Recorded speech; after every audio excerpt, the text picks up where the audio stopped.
As the teams that remain in the CAF Champions League and Confederations Cup keep their eyes on the prize, a battle has started for supremacy and continental glory on the shores of Cairo. On today's episode, SC Kadebe and I dive into an interesting Confederations Cup conversation and more, and we also welcome the return of a special guest. You don't want to miss it. I'm your host, Adelani Folashayo Ogurinade, and I would like to welcome you all to yet another special edition of the FA Show. Ungaindao. Even after the goalless draws of the first legs of the CAF Champions League, the most prominent interclub competitions on the continent still echo the high quality of African football.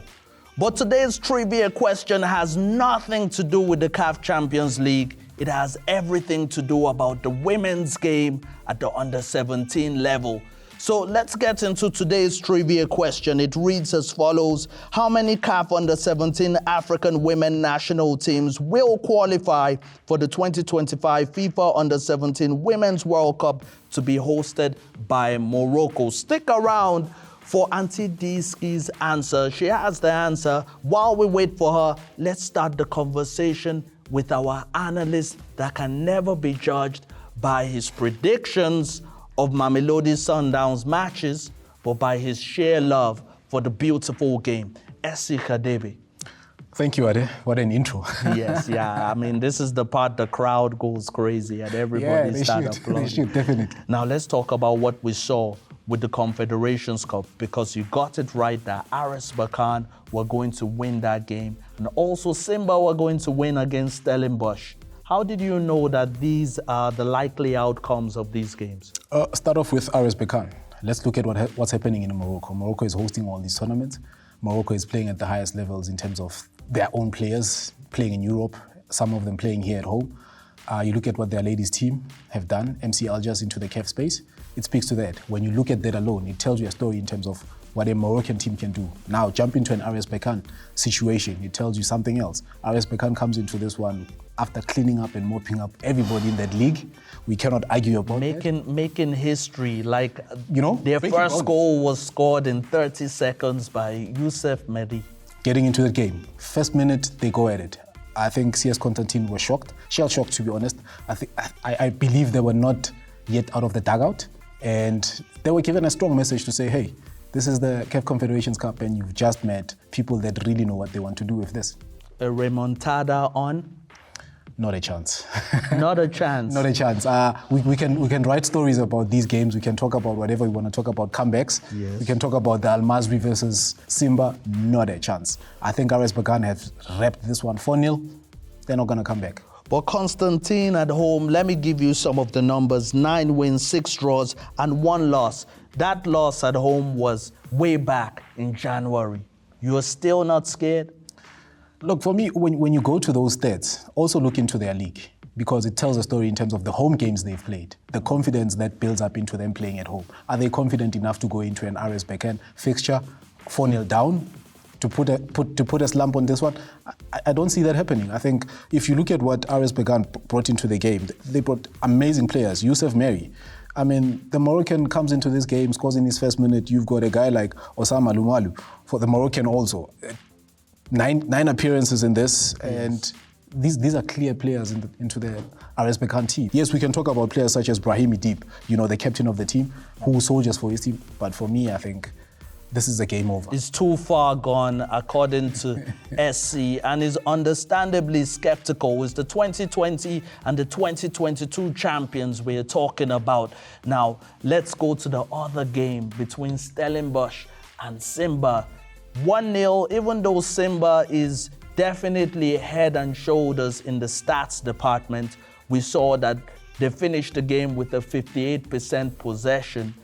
And what does Steve Barker need to change in the second leg of this fixture? 2% difference in terms of ball possession and percentages when you look at it, 42 from Stellenbosch. Steve Barker would be proud when he looks at those stats that we're talking about. He comes into the game and he says, look, I'm going to build up a nice setup for you when you come to South Africa, and I think he has done that. Losing 1-0 away, it's not a train smash when I look at it. I think he's going to turn this around, and he's got the team, he's got the players. The psychology is in the right space when you look at the Stellenbosch team. They've been on a trajectory in terms of what they are doing with their football. Okay, let's talk about VAR and them actually falling short from a set piece. Awar's free kick, lovely free kick, by the way, catching them out. Now, from your point of view, that VAR decision, was it the right one? I can't dispute it, but to be honest with you, these rules that keep changing, you know, players need to be clued up with football rules, you know. You can reference probably when we step out a little bit and say, let's look at the CAF Champions League space in terms of what the officials have been doing. But when you look at this specific goal that we are talking about, I'm on the fence on this one. I'm not sure if I should say it's a goal, if it's not a goal. But for me, I point out to one factor that's important in this factor to say, Sage Stevens was on the bench, Oscarine Masuluke was included in this match.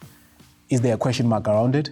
Okay, question mark would be answered in a sense of saying the injury to Sage Stevens. But no, Oscarine is my favorite goalkeeper. We have to remember that moment against Orlando Pirates.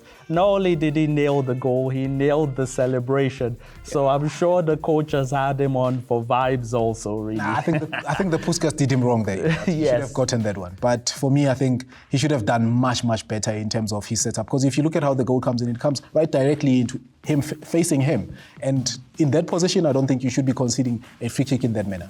Okay, how the free kick was conceded in the first place. Tactically, what do you think Stellenbosch did wrong in that scenario?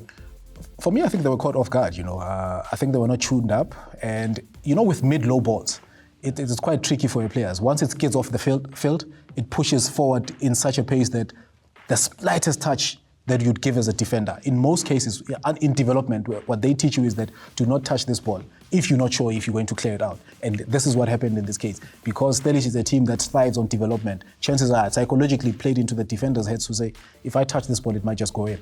Yes. Literally, it went in. Their approach against Zamalek, do you think it would work in this second leg with Simba if they use the same approach?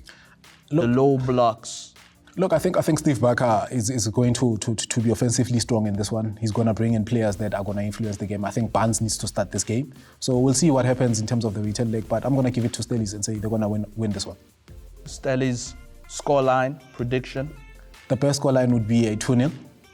2-0 prediction. All right, can you imagine that? Can you imagine an RS Berkane versus Stellenbosch final? Simba versus RS Berkane is also going to be exciting. Can't wait. Well, always going to be revealed soon. On that note, we're going to be going on a short break, and I'm sure you want to know what we'll be talking about in the second segment. All you have to do is stick around. Stay tuned.